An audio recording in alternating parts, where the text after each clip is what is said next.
नमस्कार दोस्तों, चंद्रयान 3 और लूना 25 के बीच हो सकती है टक्कर। भारतीय स्पेस एजेंसी इसरो और रशियन स्पेस एजेंसी रोसकोसमोस दोनों के वैज्ञानिक हैं चिंतित। और यदि आप यह सोच रहे हैं कि टक्कर की संभावना केवल इन दोनों के बीच ही है और कोई खतरा नहीं है, तो भी आप गलत हैं। अगर आप सोच रहे हैं कि चांद पर फिलहाल लूना 25 और चंद्रयान 3 ही मौजूद हैं, तब भी आप गलत हैं। चांद पहले से ही कई मिशनों से भरा हुआ है, जिसमें ऑर्बिटर से लेकर लैंडर और रोवर तक शामिल हैं। तो आइए जानते हैं कि उनकी मौजूदगी किस प्रकार से चंद्रयान 3 के लिए खतरा है। दोस्तों, चंद्रयान 3 चांद की सतह के अब बिल्कुल करीब है और अब उसकी स्पीड कम की जा रही है। यहाँ पर एक बहुत ही चुनौती भरा कार्य चंद्रयान 3 के सामने आ गया है। चंद्रयान 3 की टक्कर भी हो सकती है लूना 25 से। इसको लेकर भी दोनों साइड के वैज्ञानिक चिंतित हैं, क्योंकि दोनों ही देशों को अपने अपने यानों को टक्कर से बचाना है। अगर हम इससे जैसे तैसे करके बच भी गए, तो भी टक्कर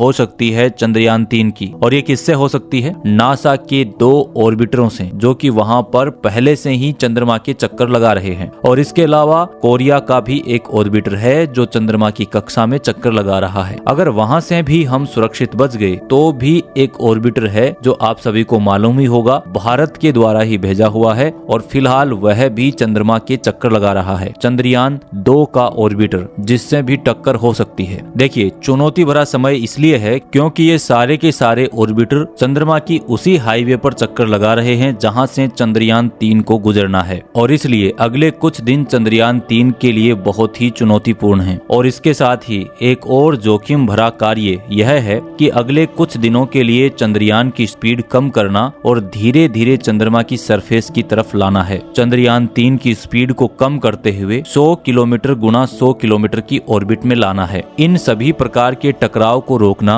कोई आसान बात नहीं है। कोई ऐसा स्टीयरिंग नहीं है कि इसरो ने या दूसरी स्पेस एजेंसी ने उसे घुमा दिया और चंद्रयान दूसरी तरफ घूम गया। ऐसा बिल्कुल भी नहीं है। इसके लिए बहुत ही सटीक गणितीय गणना करनी पड़ती है। उसके बाद उसी गणना के आधार पर स्पेस एजेंसी से सिग्नल भेजा जाता है और वह सिग्नल जब चंद्रमा तक जाता है, उसके बाद उसका इंजन स्टार्ट होता है और इंजन स्टार्ट होने के बाद उसका थ्रस्टर उसकी दिशा बदलता है। अब यहाँ चुनौती यह है कि थ्रस्टर जो है वह कितने सेकंड ऑन करना है और कौन सी दिशा में यान को घुमाना है, यह बहुत ही चुनौतीपूर्ण है। अगर कैलकुलेशन में थोड़ी सी भी गड़बड़ी हुई तो चंद्रयान सीधा क्रैश लैंड कर सकता है। इसलिए सारा कार्य एक बहुत ही परफेक्ट गणितीय गणना और एक परफेक्ट कैलकुलेशन की वजह से ही संभव हो पाएगा। इस समय चंद्रयान 3 चंद्रमा की कक्षा में 174 गुना 1437 किलोमीटर के दायरे में है। इसका मतलब यह है कि सबसे कम दूरी 174 किलोमीटर और इस कक्षा की सबसे ज्यादा दूरी 1437 किलोमीटर है। तो इसका अर्थ यह है कि वह अंडाकार दायरे में घूम रहा है और अगले कुछ दिन बहुत ही महत्वपूर्ण हैं। आज चंद्रयान 3 चांद के सरफेस से अपनी दूरी को और कम करेगा। उसके बाद 17 अगस्त को विक्रम लैंडर प्रपल्सन मॉड्यूल से अलग होगा। यह बहुत ही महत्वपूर्ण पड़ाव है। इसके बाद 100 किलोमीटर गुना 100 किलोमीटर के कक्षा में जाना काफी बड़ी चुनौती होगा, क्योंकि अंडाकार घेरे से निकलकर गोल घेरे में जाना होगा चंद्रयान 3 को, और साथ ही सभी प्रकार के ऑर्बिटरों से टकराव को टालना भी है। चंद्रयान 3 चांद की सतह के करीब पहुंच गया है और अगले कुछ दिन बहुत ही महत्वपूर्ण हैं। 17 अगस्त ही वह दिन होगा जब मौजूदा प्रपल्सन मॉड्यूल से चंद्रयान 3 का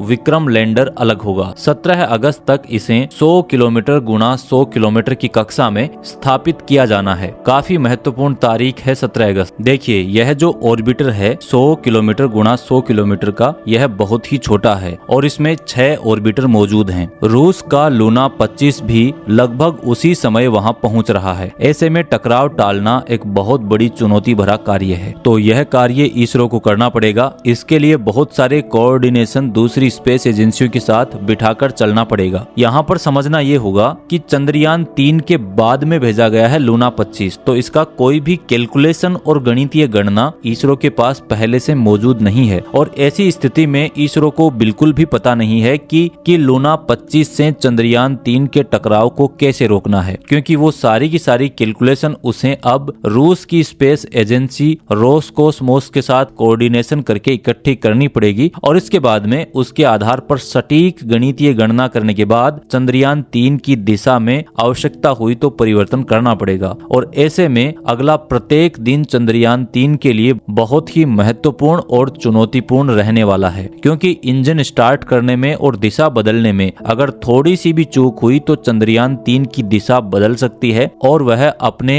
निर्धारित किए हुए लोकेशन से भटक सकता है। तो यह सब इसरो के सामने एक बहुत ही बड़ी चुनौती वाला कार्य है। और ये सारी मुश्किलें तब और भी ज्यादा बढ़ जाती हैं जब 3,70,000 किलोमीटर की दूरी पर यह सभी ऑपरेशन आपको करना है और चीजें सीधे आपके नियंत्रण में नहीं है, आपको अंदाजे से यहाँ पर कार्य करने पड़ते हैं। इसलिए यह बहुत ही चुनौतीपूर्ण हो जाता है। साथ ही चंद्रयान 2 का ऑर्बिटर भी पहले से मौजूद है उसी जगह लगभग जहाँ पर चंद्रयान 3 को उतरना है, तो उससे भी उसकी टक्कर को बचाना है। चंद्रमा की कक्षा में कई अंतरिक्ष यान हैं जो कभी कभी अपने ओवरलैपिंग रूट्स के कारण एक दूसरे के बहुत करीब आ जाते हैं। इसरो का कहना है कि इससे कई बार ऐसी स्थिति पैदा हो जाती है जहां वे टकरा भी सकते हैं और इसलिए इस अनिश्चितता से बचने के लिए और टकराव से बचने के लिए कई प्रकार के उपाय अपनाए जाते हैं। इसरो ने बताया कि उन्होंने चंद्रयान 2 के LRO और KPLO के साथ करीबी मुठभेड़ को रोकने के लिए 3 टकराव टालने वाले कदम उठाए हैं। यहाँ पर इसरो ने यह भी बताया है कि चंद्र कक्षा में महत्वपूर्ण संयोजनों से बचने के लिए एजेंसियों के बीच प्रभावी समन्वय हो रहा है, यानी कि यह सभी स्पेस एजेंसियां आपस में बातचीत कर रही हैं। चंद्रयान 3 मिशन के लिए प्रपल्सन मॉड्यूल को आने वाले कई वर्षों तक लगभग 150 किलोमीटर की ऊंचाई के गोलाकार LLO में चंद्रमा के चारों ओर परिक्रमा करने की उम्मीद है। भारतीय स्पेस एजेंसी इसरो के अनुसार जुलाई 2023 तक विभिन्न स्पेस एजेंसियों के 6 मिशन वहां पर एक्टिव हैं। उनके कामों पर एक नजर डालते हैं कि वो वहां पर क्या कर रहे हैं। देखिए, पहला और दूसरा जो 2 ऑर्बिटर हैं वह नासा के हैं, जिसे उन्होंने आर्टेमिस P1 और P2 का नाम दिया हुआ है। चांद की कक्षा में पहले से ही घूम रहे हैं। इन्हें आर्टेमिस पहल के तहत पुनर्निर्मित किया गया है। नासा का चंद्रटोही ऑर्बिटर एक चंद्रमा की कक्षा में चक्कर लगा रहा है और यह चंद्रमा के अंडाकार पथ का पता लगा रहा है। इसरो का चंद्रयान 2 और कोरिया के पाथफाउंडर लूनर ऑर्बिटर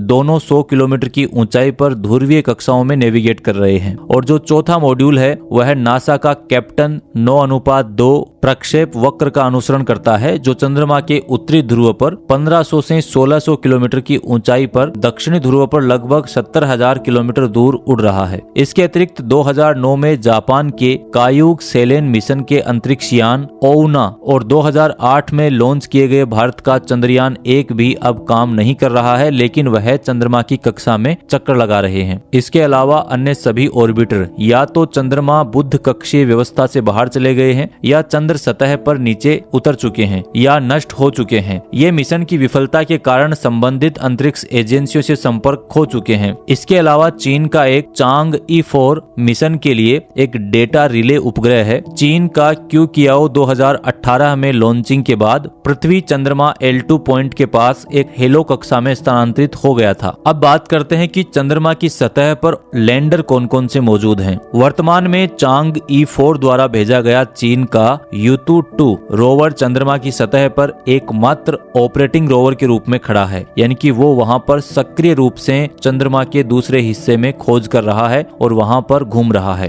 तो फिलहाल चंद्रमा के ऑर्बिटरों और लैंडरों की जो जानकारी मौजूद थी वो इसरो ने बताई है। तो अब वापस आते हैं चंद्रयान 3 की तरफ। तो चंद्रयान 3 इन सभी मुश्किलों से सामना करता हुआ चंद्रमा की धरती के काफी करीब पहुंच चुका है और रूस के लूना 25 को मात देता हुआ चंद्रमा की धरती पर उतरने के लिए बेताब है। अब देखना होगा कि चंद्रयान पहले उतरता है या लूना 25। आपको यहाँ पर क्या लगता है? कमेंट करके जरूर बताएं कि चंद्रयान 3 इन सभी चुनौतियों से मुकाबला करता हुआ लूना 25 से पहले चंद्रमा की धरती पर उतर पाएगा या फिर लूना 25 चंद्रमा की धरती पर चंद्रयान 3 से पहले उतरेगा। इस बारे में आपका क्या कहना है? कमेंट करके जरूर बताएं। उम्मीद करता हूँ ये वीडियो आपको जरूर पसंद आया होगा। अगर वीडियो पसंद आया हो तो आप इस चैनल को सब्सक्राइब कर सकते हैं, वीडियो को लाइक कर सकते हैं, शेयर कर सकते हैं। मिलते हैं अगले वीडियो में, तब तक के लिए नमस्कार। जय हिंद, जय भारत।